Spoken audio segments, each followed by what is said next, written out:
बहुत पहले से की गई है। मंगल पांडे ने पहल की 1857 में, 1945 में हुई, जिसके बिहाफ पर हमने आजादी ली, गौ माता को आगे करके, सनातन धर्म को आगे करके देश के 2 बंटवारे भी हुए। 1966 में भी मुहिम हुई और लगातार ये मुहिम होते होते भी आज आप लोगों को इतने बड़े स्तर पर ये काम करना पड़ रहा है, तो लगता है कि इस बार कामयाबी मिलेगी। इस बार हम बहुत इसको लेकर के पॉजिटिव हैं। हमें आशा है कि इस बार जो संतों ने योजना बनाई है, पिछली जो प्रयास, उनके प्रयासों को कोई कमतर नहीं आंका जा सकता। उनके प्रयासों को प्रणाम करते हुए उन्हीं से प्रेरणा लेके हम आगे बढ़े, लेकिन पूर्व प्रयासों में कहीं कोई त्रुटियां रही, उन सबको सूक्ष्म अन्वेषण करके एक एक चीज को ठीक करते हुए इस प्रकार आगे बढ़े हैं कि इस बार यह काम होकर के ही रहेगा, इसमें कोई संदेह नहीं है। लेकिन कहीं ऐसा तो नहीं कि लोगों के बीच में एक मिथ आ जाए कि ये गो हत्या वाले हैं और ये गो संरक्षक हैं। कहीं देश में लोगों के बीच में कहीं भाईचारे की कुछ कमी तो नहीं महसूस हो जाएगी इस मुहिम के बाद? उन लोगों को कहीं डर तो नहीं आने लगेगा? देखिए, अब चोर ये सोच के डरे कि ये पुलिस वाला आ गया है तो उसके डर को रोकने की जिम्मेदारी पुलिस की नहीं है, वो चोरी छोड़ दे। तो बहुत सारे विकल्प हैं उनके पास। गाय को खाए बिना भी बहुत सारी चीजें खाने के लिए पृथ्वी ने दी है, लेकिन हम लोगों को गाय की पूंछ पकड़ करके वैकुंठ जाने के अलावा कोई दूसरा विकल्प दिया नहीं है। तो उनको यह समझना पड़ेगा कि भाईचारा बनाए रखना पड़ेगा।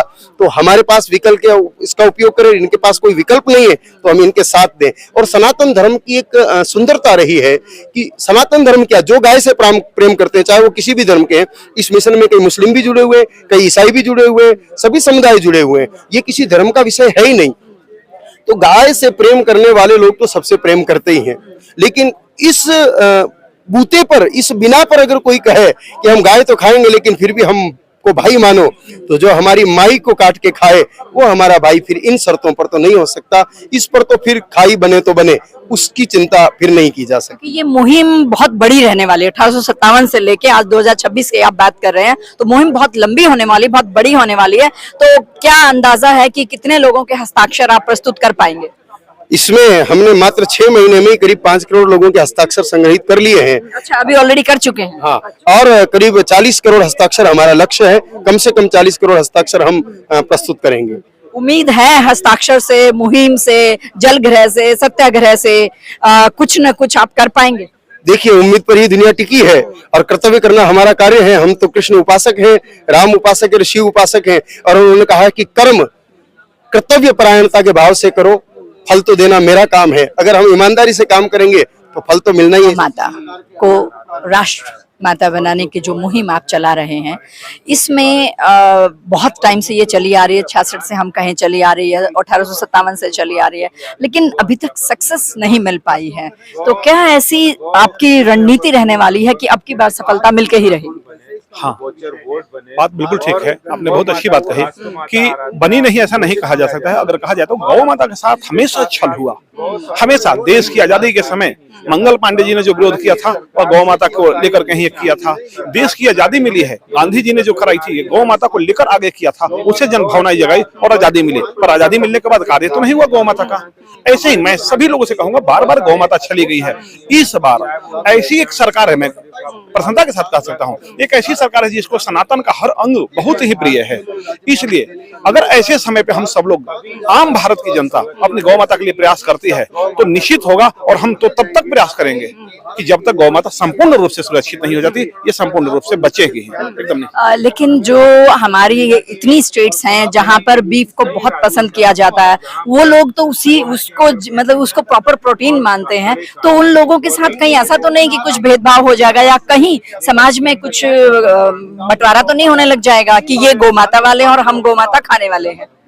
दो बात है। अभी पहले भी बताया गया कि जहाँ जो बीफ खाए जा रहे हैं उन प्रदेशों में पहले तो गाय है नहीं, वहां से जा रही है जहां लोग नहीं खाते हैं। दूसरी बात, यदि हम माफी के साथ कहूंगी, गाय तो है सर, पोंगल मनाते हैं, फेस्टिवल तो सारे मना ही रहे हैं, गाय तो है वहां पर, गाय को पूजते भी हैं वो, लेकिन उसके बावजूद भी वहां गाय की खूब हो रही है। कुछ अज्ञानता है, उस अज्ञानता को दो प्रकार से दूर करना पड़ेगा। एक तरफ सरकार की कठोर नीति और दूसरी तरफ जन जागरण, यह दोनों का सहारा लेते हुए उन राज्यों में विशेष रूप से कार्य करना पड़ेगा। दूसरा, मैं आपसे कहता हूं, आप मां की श्रेणी में की जगह पे हैं, बच्चा अगर कोई आग पकड़ता है तो जैसे मां जाने नहीं देती है, ऐसे ही एन केन प्रकार ना गौ माता को सुरक्षित करके उनकी सुरक्षा करनी पड़ेगी। दूसरी बात, जहां गाय खाई जा रही है, आप देखिए सनातनियों की संख्या क्या हो गई है, तो आप हो गए वे तो खत्म होने वाले होंगे, उनको जनचेतना जगाई जाएगी, निश्चित रूप से वे जगेंगे और सब लोग पहल परिणाम।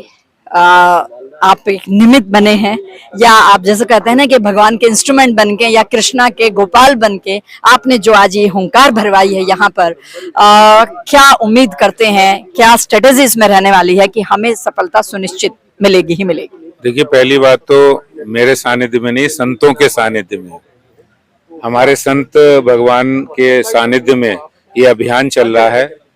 और मैं तो एक गिलहरी की तरह जो निमित्त बना हूँ कि गौ सम्मान आह्वान अभियान पूरे देश में पहुंचे और जन जन तक पहुंचे। भारत का हिंदू सनातन संस्कृति जो गौ माता पर आधारित है, उसका संवर्धन हो, संरक्षण हो और गौ हत्या पर पूर्ण प्रतिबंध लगे और इस पर केंद्रीय कानून बने और इसके साथ ही साथ गौ माता को राष्ट्र माता का दर्जा मिले, गौ संवर्धन और संरक्षण के लिए स्पष्ट नीति बने। इस अभियान में जुड़ा हूं इसीलिए, और आस और उम्मीद इसलिए भी बड़ी है कि अब एक ऐसी सरकार है हमारे देश के अंदर जो सनातन संस्कृति को बढ़ावा दे रही है, जो कश्मीर से धारा 370 समाप्त करती है, जो अयोध्या में भगवान श्री राम जी का मंदिर के बनने का मार्ग प्रशस्त करती है।